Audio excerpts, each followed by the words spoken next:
Hello viewers, CBC অর্থাৎ complete blood count হচ্ছে খুবই গুরুত্বপূর্ণ একটা কমন টেস্ট প্যারামিটার।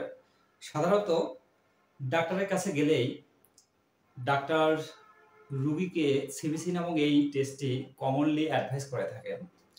যখন আমরা ল্যাবরেটরি থেকে সিবিসি টেস্টের রিপোর্ট পাই, তখন আমরা রিপোর্টটা দেখি যে বিভিন্ন ধরনের ব্লাড সেলের ডেটা এই সিবিসি রিপোর্টে আছে। এরকম একটা গুরুত্বপূর্ণ ব্লাড সেল হচ্ছে রেড ব্লাড সেল। এই রেড ব্লাড সেলের কিছু গুরুত্বপূর্ণ টার্মিনোলজি আছে। আমরা আজকে এই টার্মিনোলজি নিয়ে আলোচনা করব। আজকের ভিডিওতে আমি শুধু পিসিবিটা নিয়ে আলোচনা করব।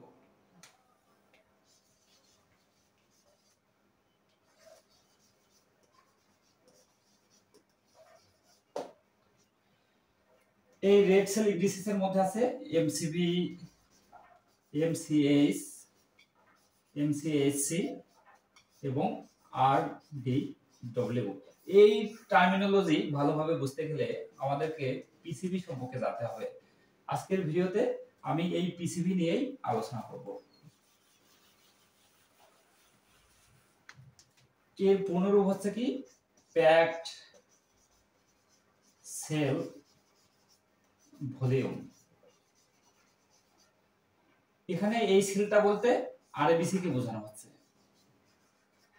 অর্থাৎ এই আরবিসি গুলো যখন প্যাকড অর্থাৎ ক্লোজলি বা কাছাকাছি অবস্থায় থাকে, তখন যে ভলিউমটা আমরা মেজারমেন্ট করি সেটাই হচ্ছে কি packed sell volume.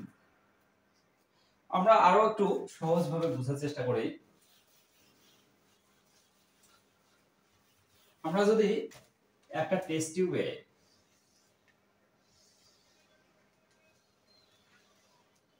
100 ml blood নেই,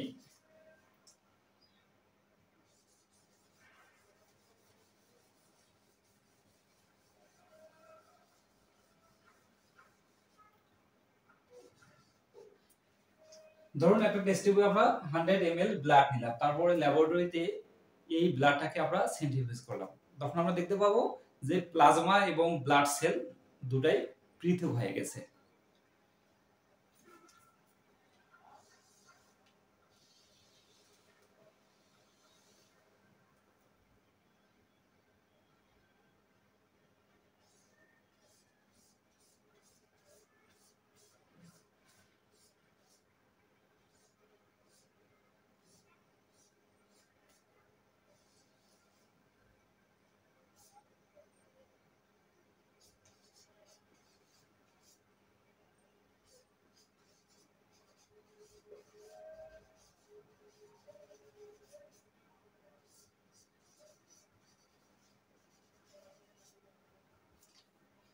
আবার একটু রিভিউ করি।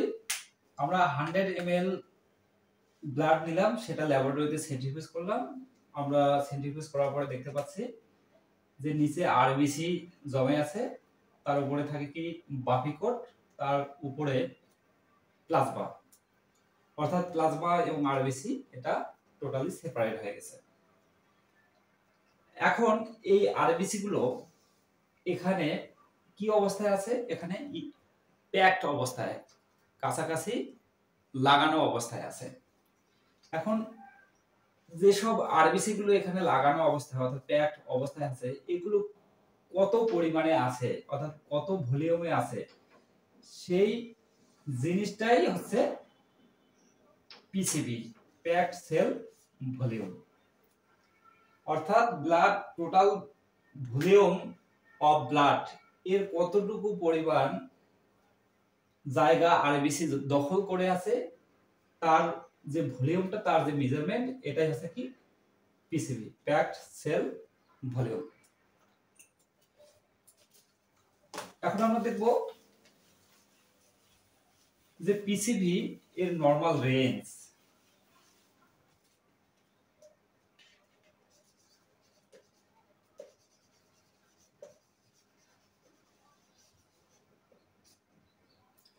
আমরা দেখলাম যে 100 ml ব্লাডের মধ্যে আমরা আরবিসি এর পরিমাণ দেখতে পেলাম 45 ml। এখন পিসিবি কে নরমাল রেঞ্জ হিসেবে প্রকাশ করতে হলে পার্সেন্টেজ হিসেবে প্রকাশ করতে হয়। তাহলে আমরা 1 ml সমান 45 ডিভাইডেড বাই 100 ml, অতএব 100 ml সমান 45 গুণিত 100 ডিভাইডেড বাই 100, অর্থাৎ আমরা এখানে পাচ্ছি 45%। অর্থাৎ আমরা বলতে পারি যে 100 ml total volume of blood, এটা সেন্ট্রিফিউজ করার পরে আমরা পাচ্ছি 45 ml, অর্থাৎ এটাকে যদি পার্সেন্টেজ করি তাহলে 45%। এটাই হচ্ছে কি পিসিবি। এই পিসিবির নরমাল রেঞ্জ অর্থাৎ পার্সেন্টেজে আমাদের প্রকাশ করতে হবে। মেইলের ক্ষেত্রে পিসিবি এর নরমাল রেঞ্জ হচ্ছে 40 to 54%, অর্থাৎ 100 ml ব্লাডের মধ্যে 40 to 50 ml আরবিসি থাকে। ফিমেল এর ক্ষেত্রে হচ্ছে 37 to 47%। এখন আমরা আসি এই পিসিবিটা কিভাবে ল্যাবরেটরিতে মেজারমেন্ট করব। পিসিবি মেজারমেন্ট করার ক্ষেত্রে তিনটা মেথড আছে। একটা হচ্ছে উইন্ট্রোপ হেমাটোক্রিট মেথড, আর একটা হচ্ছে মাইক্রো হেমাটোক্রিট মেথড, আর একটা হচ্ছে অটোমেটেড সেল অ্যানালাইজার মেথড। ওকে, উইন্ট্রোপ টিউব মেথডে যেটা করা হয়, এখানে উইন্ট্রোপ টিউব ইউজ করা হয়, ক্যাপিলারি টিউব ইউজ করা হয়, পল হেলার মিক্সার ইউজ করা হয় এবং সেন্ট্রিফিউজ ইউজ করা হয়। আমরা কি করি, ক্যাপিলারি পিপেট দিয়ে হেমাটোক্রিট টিউবের 0 দাগ পর্যন্ত আমরা ব্লাড নেই। পরবর্তীতে এটা 3000 আরপিএম এ আধা ঘন্টা সেন্ট্রিফিউজ করি। তারপর আমরা হেমাটোক্রিট রিডিং নেই, অর্থাৎ প্যাকড সেল ভলিউম, অর্থাৎ যে সেলগুলো প্যাকড অবস্থায় আছে সেটার বোতাম থেকে প্যাকড সেল ভলিউমের আপার সারফেস পর্যন্ত আমরা রিডিং নেই। এই রিডিংটাই হচ্ছে কি পিসিবি।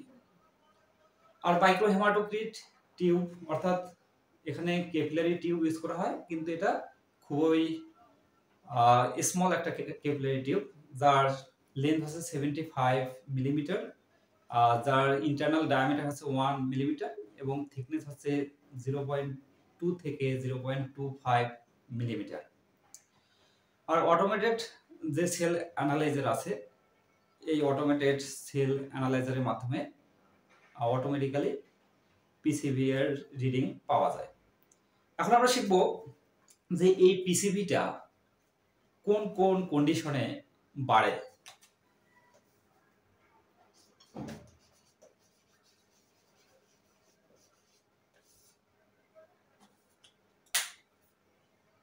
এটা কোন কোন কন্ডিশনে বাড়ে? এই পিসিবি থেকে আমরা যদি পিসিডি মনে রাখি তাহলে আমাদের ইনক্রিজড কজ গুলো আমরা মনে রাখতে পারবো। অর্থাৎ পিতে হচ্ছে কি polycythaemia ভেরা,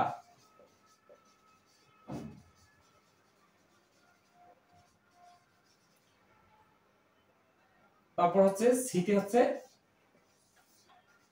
COPD chronic obstructive pulmonary disease, আর ডিতে হচ্ছে ডিহাইড্রেশন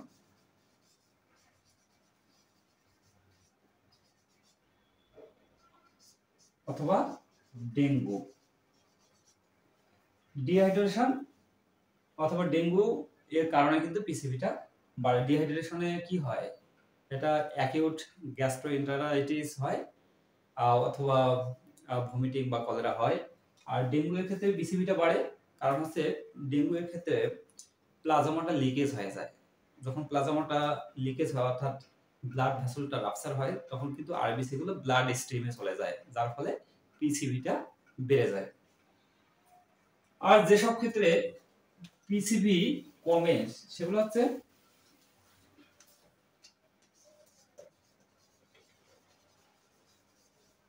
এনিমিয়া, আরেকটা আছে হিমোডাইলিউশন অথবা ওভার হাইড্রেশন।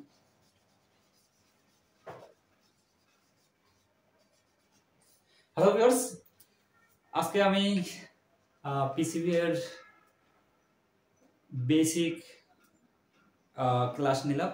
আগামী ক্লাসে বাকি যে রেট সেল ইন্ডিসেস অর্থাৎ এমসিভি, এমসিএস, এমসিএসসি এবং আরডিডব্লিউ এই প্যারামিটারগুলো নিয়ে বিস্তারিত আলোচনা করব।